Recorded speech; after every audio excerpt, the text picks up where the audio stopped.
There's just a few days left to grab your tickets for the TellyCast Digital Content Forum sponsored by BBC Studios.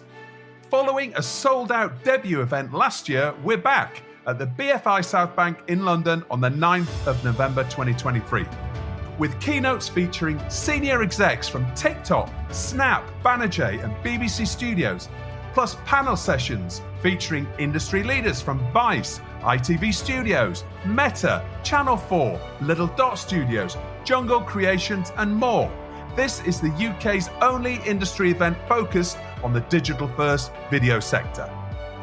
Known as the Glastonbury of Digital, the TellyCast Digital Content Forum sponsored by BBC Studios also features plenty of networking opportunities, so you can get up close and personal with the execs shaping the next generation of entertainment. With partners including 4 Studio, The Drop, Hacked, Quinta Studios, Intertalent, and post-production specialist Raccoon, if you want to gain insights on how to take your digital video strategy to the next level, this is an event you don't want to miss. Plus, ticket holders get free access to The Drop, a digital-first evening showcase of new projects from some of Europe's leading digital-first studios, and a sneak peek at some of their new programme launches for 2024. Tickets are on sale now from telecast.com/events. The TellyCast Digital Content Forum, sponsored by BBC Studios, at the BFI South Bank on the 9th of November. Don't miss it.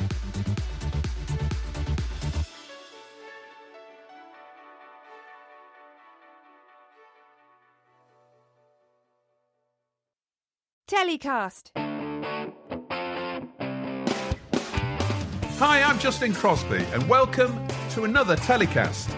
On this week's show, and ahead of this week's Digital Content Forum, sponsored by BBC Studios, is the Head of Entertainment for TikTok UK, Ed Lindeman. Ed, welcome to TellyCast. How are you doing? Hi, Justin. Yeah, I'm really good. Thanks so much for having me today. Not at all. Little bird tells me you've been running a marathon, which is extraordinary. So, are you recovered from that now? Yeah, I ran Istanbul Marathon on Sunday. It's my 4th marathon of the year. I don't generally identify as a runner because I feel like people have some stereotypes towards runners. But I guess if that's my 4th marathon of the year, then I would say I probably am. It was a warm day in Istanbul, but like an amazing place, beautiful city. But yeah, happy to be back at my desk now. Wow. Okay. Well, that's some achievement. Congratulations on that. And yeah, what an amazing place to run a marathon. So Ed, what we usually do on TellyCast with our guests is, before we get to talk about a little bit about their business and what they're doing currently, it's always really interesting to get a sense of their careers so far. And it'd be great to find out how you've got to the position of Head of Entertainment for TikTok UK. Tell us about your career story. Sure. So I guess I kind of first took an interest in social and content platforms in my teen years, really, like the kind of the rise of YouTube and Facebook in the kind of like the mid to late 2000s really like caught my attention. And I was always really interested in video. And I remember watching a video, I think it was like a Nike football advert on my parents' computer for the first time when I was like really young, and I just thought, oh, this is so amazing that I can watch this on a computer. And obviously video has come a long way since then, and I never could have predicted that I'd be working at a short form video platform like TikTok 10 or 20 years ago. But yeah, ever since this space and this industry has grown, it's always been really, really interesting to me. My background, I studied international business at Manchester University. I worked for a few different agencies kind of supporting with things like social commerce, social payments, and then joined TikTok, or actually Musical.ly, around 5.5 years ago. So just before TikTok was officially launched. So June 2018, and I was part of the team that launched that app here in Europe. Wow. Okay. So that's interesting, because we often find a lot of people from the TV industry or the content industry have moved into working for social platforms, but you've come from the agency side, really, in understanding social commerce, which is obviously a really big part of of TikTok and also other platforms as well. And we'll come to talk about that in a second. So what was that like then? So that was before TikTok UK was launched, and that was pre-pandemic, I'm assuming. Absolutely. Yeah. I only worked in agencies for a couple of years before joining TikTok. And actually, when I joined TikTok, or Musically as it was known before, we only had 3 people working on the platform in Europe. So it was very, very small. We didn't have that many users or many communities or really that much content on the platform. So let's say the title or the role of head of entertainment really didn't exist for TikTok at that point. It was a kind of startup mode operations role where we looked at what the platform and the business needed, and then it was just kind of all hands on deck to try and make that happen. But yeah, when I joined in 2018, it was a very, very small team, as I said. And then kind of as we started to make progression in 2019, the team started to grow. And then I guess 2020, which is when TikTok probably appeared, or most people became aware of it for the first time in that spring when the pandemic first hit.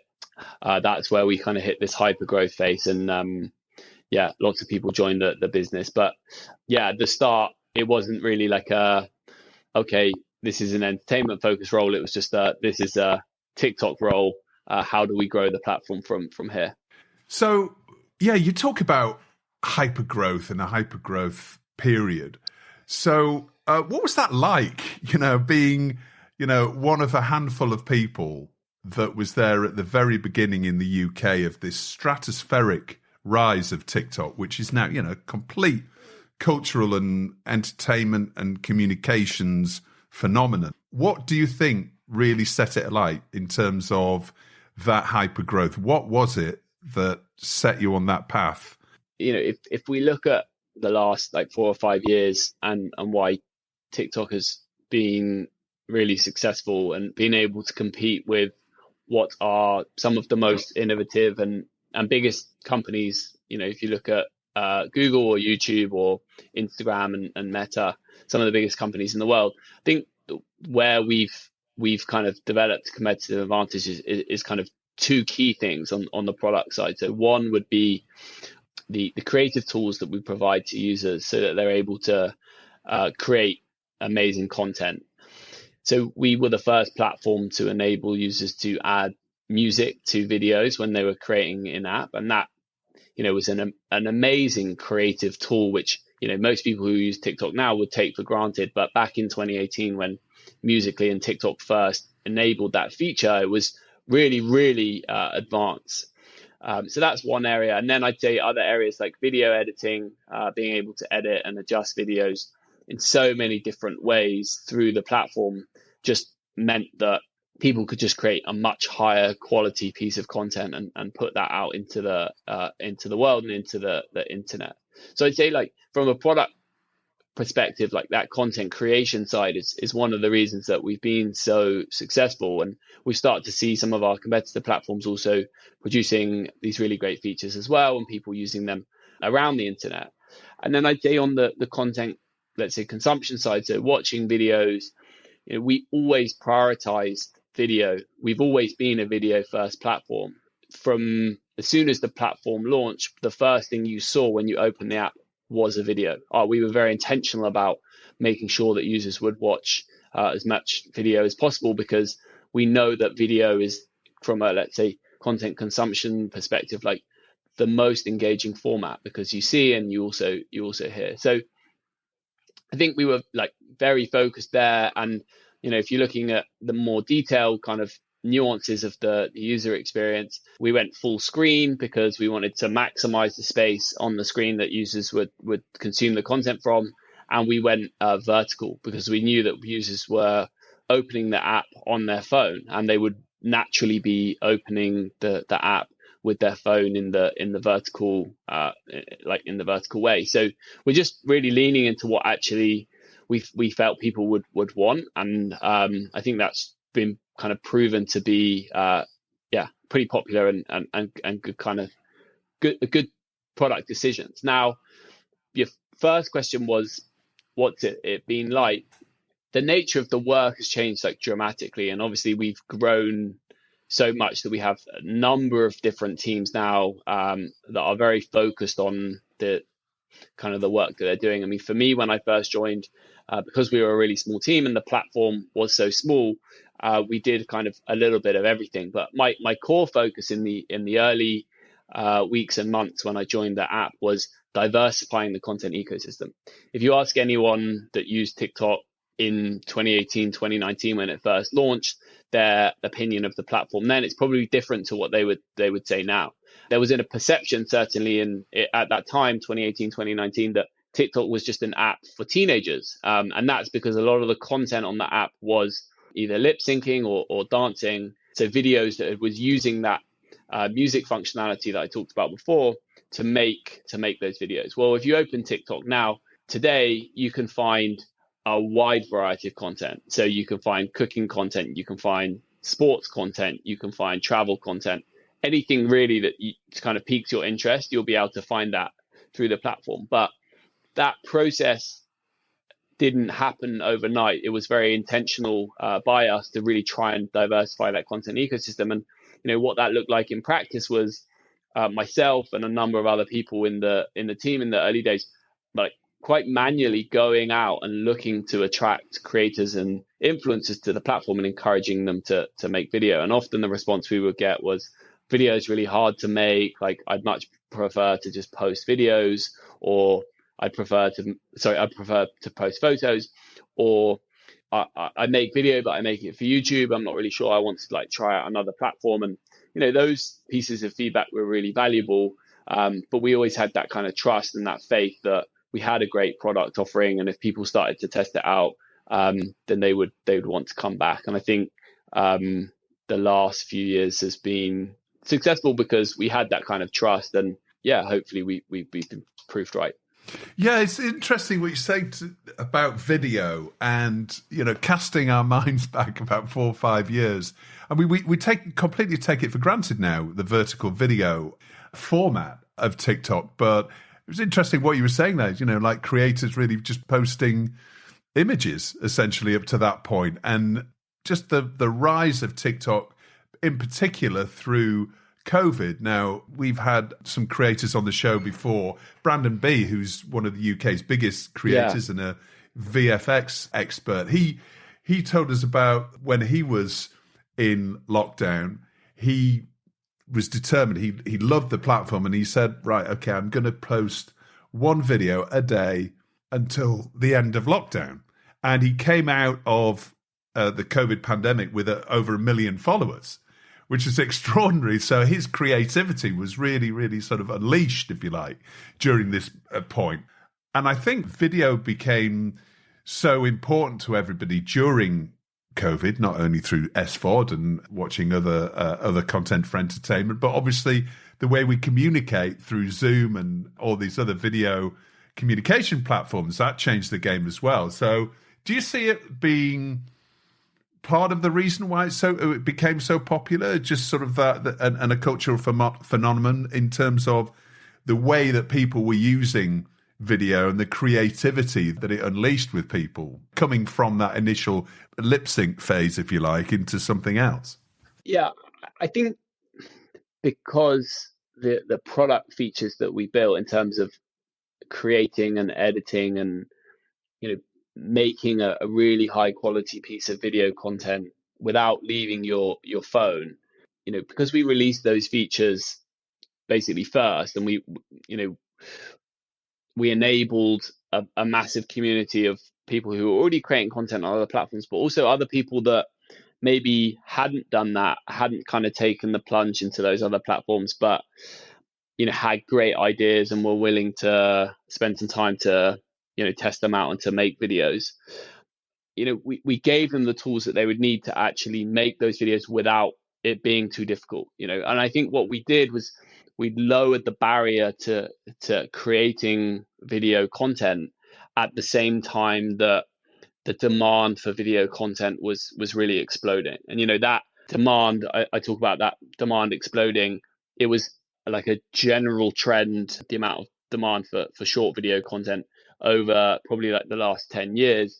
But actually we saw a real peak of it during the start of the pandemic, because everyone was sat at home and using their phones more and more to not just distract themselves from the reality outside, but also to get light relief from what was going on, and also to get kind of information. And I think through that, people started thinking like, oh, you know what, I could actually make some fun TikTok videos. And that so many trends at that point. I think there was a song by The Weeknd called Blinding Lights, where people would just kind of do this quite fun, silly dance with their like family friends. Really took off. And I think that was probably the first video that most people made on TikTok. But then from there, they're like, oh, you know what, I could actually do something about cooking or pottery or travel or whatever it might be. And then from there, they started contributing to the ecosystem, and then the platform rewarded those people who made the best videos.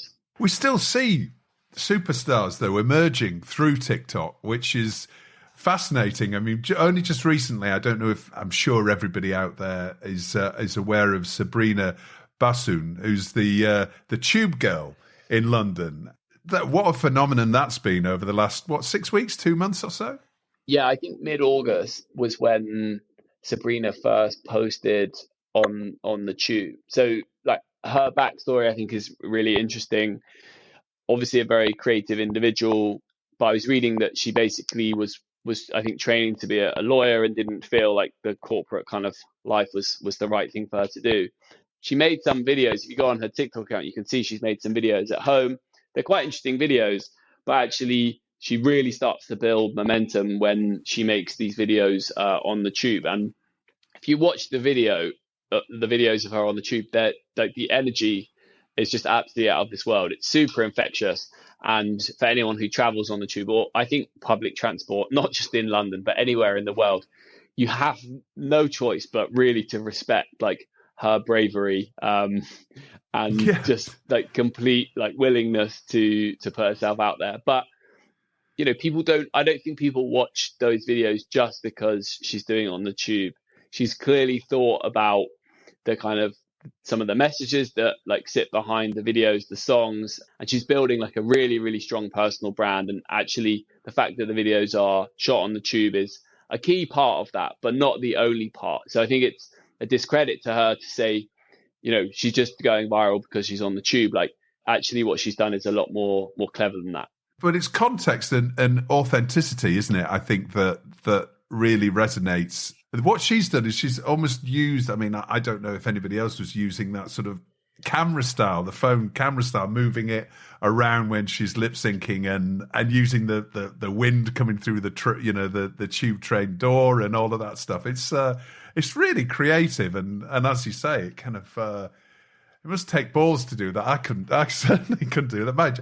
Nobody would want to see me doing that, but it's amazing how she's just utilizing the context, like you said, features of TikTok as well. And just following her, I've seen her being invited to various fashion shows internationally, and she's a real influencer in the true sense of the word now, isn't she? Definitely, yeah. And like credit to her. I think from the way we look at it at the platform, we provide the tools to create those videos. We provide the audience, so people coming to watch them. But that's really it. Like everything else is all her, and yeah, really, really happy and excited for her to see what is next for her in her career, both within TikTok and kind of the opportunities that brings outside. Give us some tips then for creating content on TikTok. Because it's obviously redefined short form, I think, in many ways, because, to me, YouTube is becoming longer and longer form, and all the other video platforms out there are almost like settling into different places within the marketplace, and if you like, for different creators to use different elements of that platform. But TikTok still is very much known for short form. And is it just about, because people are scrolling through at such a speed, it's getting that first frame right? Can you give us some top tips for content creation on TikTok? Sure. So I think that the number one tip I can give to like anyone, whether it's on like a brand side as a media publisher or a creator or even the celebrity or public figure, is to try and put yourself in the shoes, or probably it's a better word, in like the hands of the viewer, and really focus on what it is that they're most likely to want to see and to engage with. Because I think, especially for brands and publishers and businesses, often the things that are happening inside those businesses or those worlds, let's say, feel like really, really important. And that's why we always want to share them. But often those aren't the things that are going to be like most interesting or relevant to the viewer. So I'd say try and put yourself in their shoes. And then, from a kind of going into the detail of the content, the first second, or sometimes we say 3 seconds, but really like the first second is so important, because the kind of the engagement metrics, so the watch time, are really, really influential in determining how many more people are likely to see your content on TikTok. So often we would use the term a hook, i.e. something that kind of hooks your audience in and makes them want to stay to the middle, which is kind of like the body of the video. So where you're offering like the real value, and then kind of also to the end of the video where it kind of comes full circle and finishes. So if you have those elements, I think you're giving yourself the best chance possible. And I just touched on the end as well. Like once the video is finished, just make sure there's like a short or no tail, so it doesn't need to go on and on. Hopefully those like short bits of advice will help. Like put yourself in the shoes of your viewer, keep it short, especially have a hook, offer value in the body, and then finish as soon as it's finished. So it's really the structure, isn't it? You should look at TikTok and look at the structure of lots of these really popular other videos that are doing amazingly well out there. And there is really a bit of a structure, almost a bit of a formula. But you say that, and then Sabrina Bassum comes and does something like she's done. And I suppose it has all of those elements in it, but perhaps in such a creative way that you don't necessarily think about that. Yeah, exactly. And I think also just to caveat that guidance, not every video that does really well will, follow those rules. Like very often you'll see things that, that maybe don't make sense, but then you watch it and you're like, oh, that's actually genius for this reason or that reason. So yeah, I think stick to that loose structure, give yourself the best chance possible. But we're a creative platform, so creative expression is like the main thing. So if you've got something interesting to share or to show, absolutely go for it.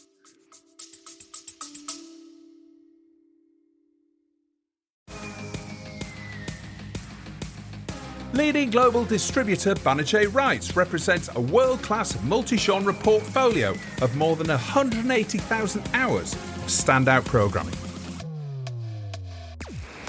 Handling the distribution for media and entertainment powerhouse Banijay, the division specialises in the exploitation of premium scripted and non-scripted brands to broadcasters worldwide. Banijay Rights' catalogue encompasses a host of top titles from over 130 of Banijay's in-house labels and a number of third-party producers spanning drama, comedy, entertainment, factual, reality, family, formats and theatrical. Delivering high-quality IP which was born locally and travels globally, the distributor offers the best stories told the best way, with landmark brands including Survivor, Big Brother, MasterChef, Peaky Blinders, Rogue Heroes, Marie Antoinette, Temptation Island, Grantchester, Deal or No Deal, Home and Away, Mr. Bean and Black Mirror.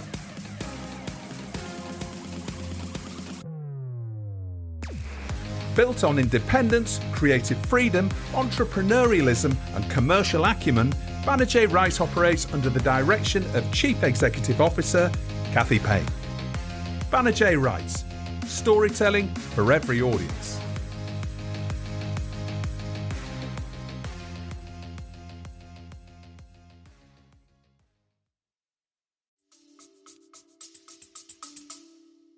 Yeah, don't be shy, I think, is probably the... I think that's exactly what Sabrina would say. Don't be shy. So talking about various different aspects of TikTok, TikTok Shop is a key feature of the platform that we've seen, and monetization as a whole is something that content creators, and we're finding more and more, a lot of studio businesses are looking to see how they can monetize content, create content and monetize it as well. First of all, tell us a little bit about TikTok Shop and how that works. TikTok Shop is our native e-commerce tool.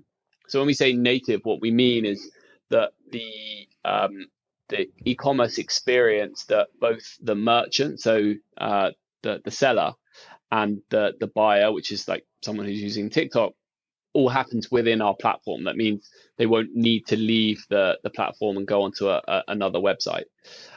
So we built this really to connect demand and supply. We were seeing so many videos on TikTok using a hashtag TikTok made me buy it, i.e. someone would discover something amazing, they'd make a video about it, and then other people would watch that video and be like, oh, I need that, and they would go and buy it outside on the wider internet. But we, as a very ambitious goal, wanted to basically build that marketplace within the platform so that sellers could come to TikTok and say, okay, I have these products, who wants to try and sell them for me? And then creators could come to that marketplace and say, yes, I'll use my audience, I'll use my video making capabilities, I'll use my personality, I'll create content, and that will drive traction into your product SKUs if you list them on the platform for me. So we've built this basically marketplace where creators can now create and share content, drive clicks into products. The conversion will happen within the platform, i.e. I'll check out. And then once the product's been shipped, the viewer or the buyer has paid for the product, the creator that started that shopping journey can be paid a commission by the seller. And that kind of is growing this, let's say, e-commerce ecosystem within the app. And we really hope that that's going to be a really big part of our users' experiences, both kind of discovering and buying products in the future. So in terms of the creators then that will be using that marketplace and basically bringing their audience to new products, are they a sort of a smaller or more medium-sized kind of creators typically? Because, for example, Sabrina or some of the other really big TikTokers that we've talked about, they're perhaps getting approached by major brands to create content and then post it and do brand partnerships directly in that way, as opposed to doing that through the platform.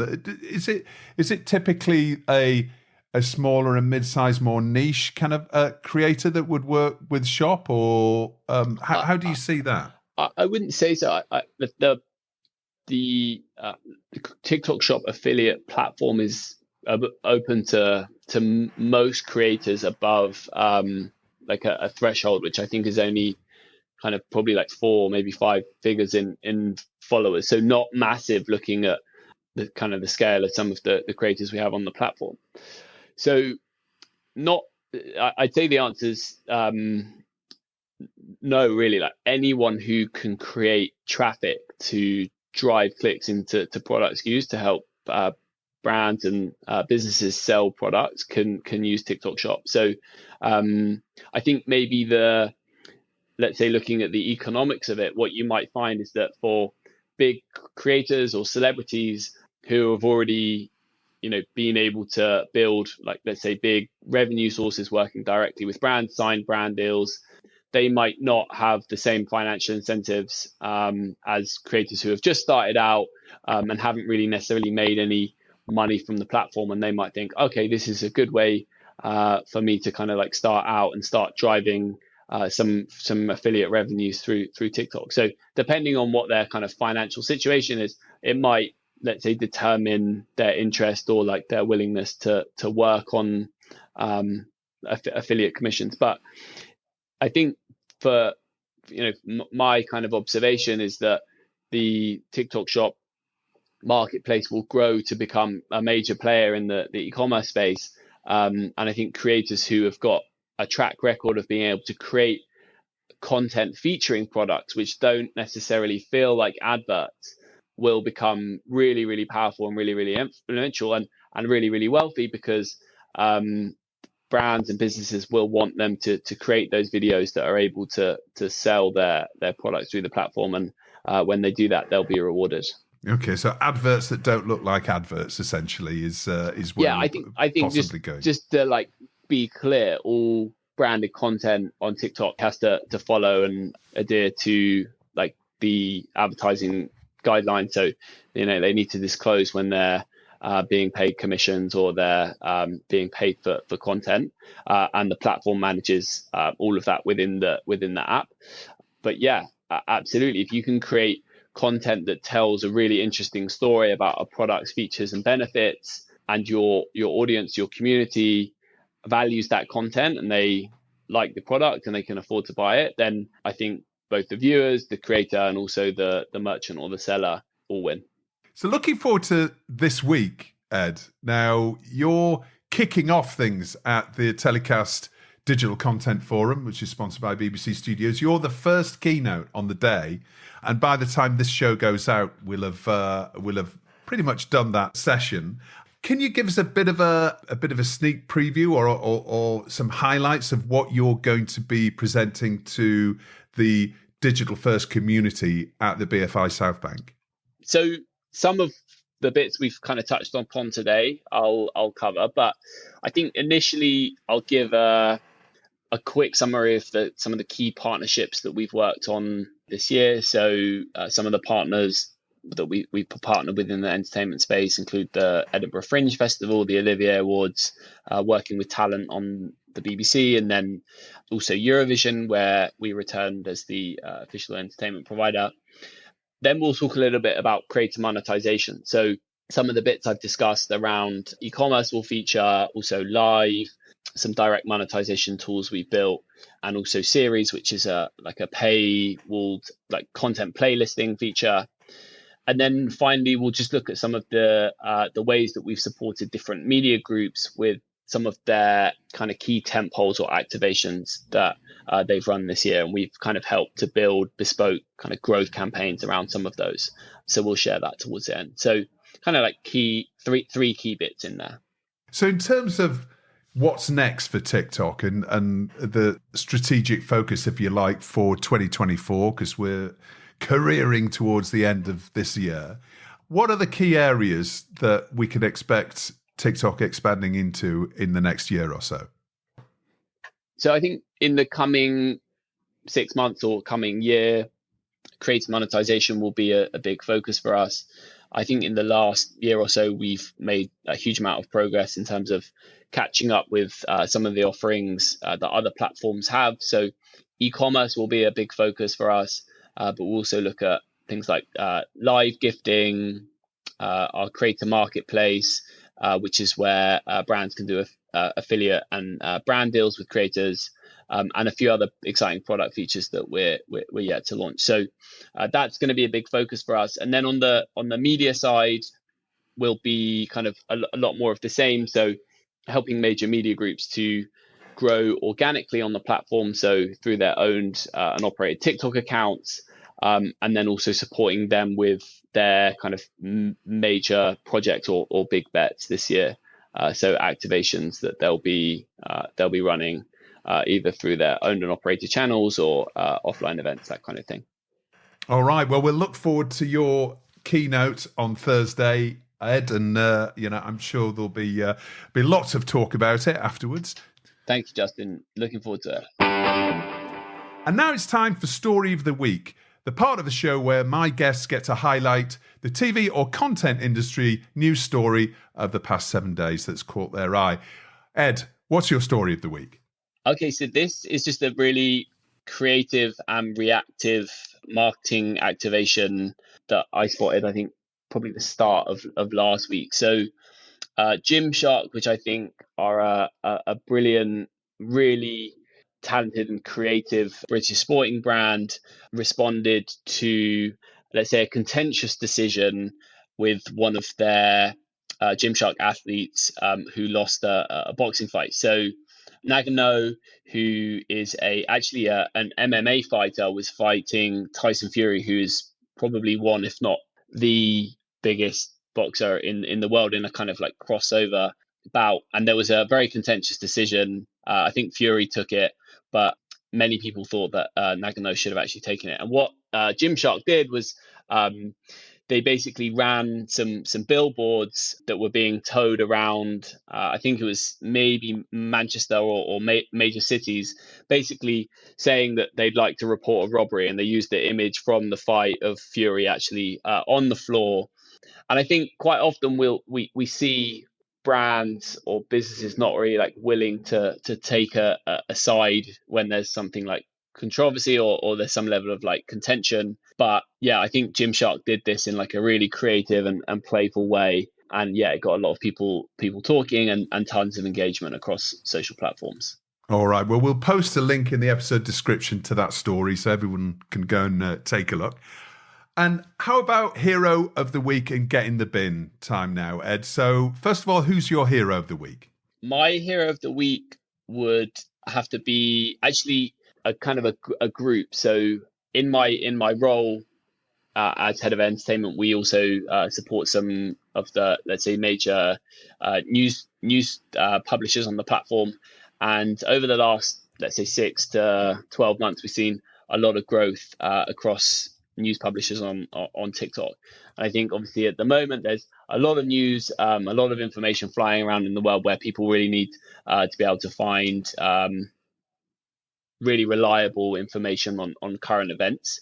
And I've been getting a lot of my news from the platform, and I think a lot of the publishers here in the UK are doing a great job of creating short form vertical content that's performing well on TikTok. So news publishers in the UK are my heroes. All right, news publishers. And who or what are you telling to get in the bin, Ed?